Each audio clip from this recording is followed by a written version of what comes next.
नमस्कार दोस्तों, अगर आप अपने माँ बाप से सच्चा प्यार करते हो ना तो इस वीडियो को 2 मिनट अपने कीमती समय निकालकर जरूर देखिए। जो जीत करते हैं खुद से अपने सफलता के लिए नहीं, अपने माँ बाप से शौक पूरा करने के लिए। तो चलिए दोस्तों, ये छोटा सा दर्द भरी कहानी आप सभी के बीच में शेयर करता हूँ। एक लड़के ने अपने पिता से कहा, पापा मुझे नया मोबाइल चाहिए। पिता ने कहा, बेटा अभी कुछ वक्त रुक जा, फिर तुझे एक नया मोबाइल दिला दूंगा। बेटे ने कहा, आपके पास मेरे लिए कभी पैसा नहीं होते हैं, मेरे सब दोस्त अच्छे रहते हैं, किसी के पास कोई कमी नहीं होती है, केवल मेरे पास ही हर चीज की कमी होती है। अब आप बच्चे पैदा करना बेहद आसान है, लेकिन उन्हें पालना बेहद मुश्किल।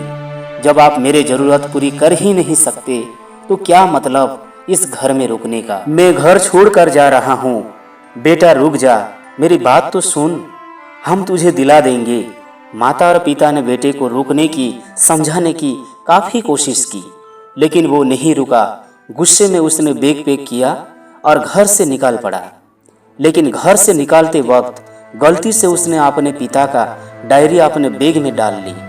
पिता की आदत थी कि वो हमेशा डायरी लिखा करते थे और वो उनकी डायरी को छूने की परमिशन किसी को भी नहीं थी। लड़का घर से काफी दूर चला गया था और थक कर बैठ गया। दोस्तों, जब उसने डायरी देखा तो उसने सोचा, आखिर मिल गया खजाना। आज पता चल जाएगा कि मेरा पिताजी ने कहां कहां दौलत छुपा के रखी है और उन्हें किन किन लोगों से पैसा लेना है, और सारा का सारा लिखा जुखा आज मुझे मिल जाएगा। बेटे को लगा इस डायरी में पिताजी की सारा लेन देन का हिसाब होगा। जैसे लड़के ने उस डायरी को पढ़ना शुरू किया, उसकी आंखों में आंसू बहने लगे।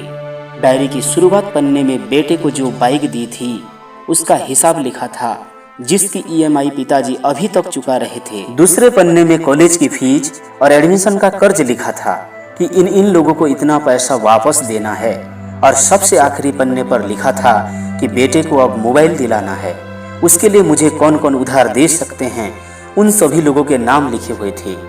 बेटे ने जैसे ही सब पढ़ा वो पागलों की तरह रोने लगा और रोते रोते दौड़ता भागता घर आया। जैसे ही उसने घर आकर देखा तो उसके माता पिता एक कोने में बैठकर रो रहे थे। बेटा अपने पिता के पैरों में गिरकर रोने लगा कि पिताजी मुझे माफ कर दो। पिता ने कहा, बेटा तू मत रो, तुझे मोबाइल मिल जाएगा। बेटे ने कहा, पिताजी मुझे आपसे कुछ नहीं चाहिए, मुझे पता चल चुका है आप इस डायरी में हम लोगों से क्या छुपाते थे। अब आपको कोई काम करने नहीं दूंगा, मैं मेहनत करके सब कुछ ठीक करूंगा। ये सुनकर पिताजी ने बेटे को गले से लगा लिया। दोस्तों, माँ बाप अपना पूरा जीवन, अपनी पूरी खुशी अपने बच्चे के लिए कुर्बान कर देते हैं, लेकिन कुछ बच्चों को लगता है कि माँ बाप ने उनके लिए कुछ नहीं किया। वो कभी आपको अपनी समस्या नहीं बता देते, भले ही वो कितनी बड़ी समस्या में गुजर रहे हो। रिश्तेदारों भी उन्हें नीचा दिखाते होंगे तो भी वो सह लेते होंगे, लोग भी ताने मारते होंगे तो भी वो सह लेते होंगे। आपसे अपनी समस्या कभी शेयर नहीं करते क्योंकि वो आपको कभी दुखी देखना नहीं चाहते हैं। अब आपका फर्ज बनता है अपने माँ बाप को अच्छी तरह रखना और उन्हें सुख देना, ताकि वो भी अपना जीवन का बचा हुआ समय सुख में गुजर सके। यदि आप अभी भी नींद में सोए हो तो आप जाग जाइए और अपने शौक पूरा करने पर नहीं, अपने करियर बनाने पर ध्यान दीजिए। क्योंकि अगर आप अपने माँ बाप के रहते कुछ नहीं कर पाओगे तो बाद में आप सोने का महल भी बना लोगे ना, उससे भी आपको नींद नहीं आएगा। अपने जीवन में कुछ बेहतर कर लीजिए ताकि आपके माता पिता को उम्र होने के बाद भी काम करना ना पड़े। आपको ये कहानी कैसी लगी कमेंट्स करके जरूर बताइए। अगर कहानी अच्छी लगी तो इसे सभी दोस्तों के साथ शेयर कीजिए और अभी तक अगर हमारे चैनल को सब्सक्राइब नहीं किए हैं तो जरूर सब्सक्राइब कीजिए। धन्यवाद।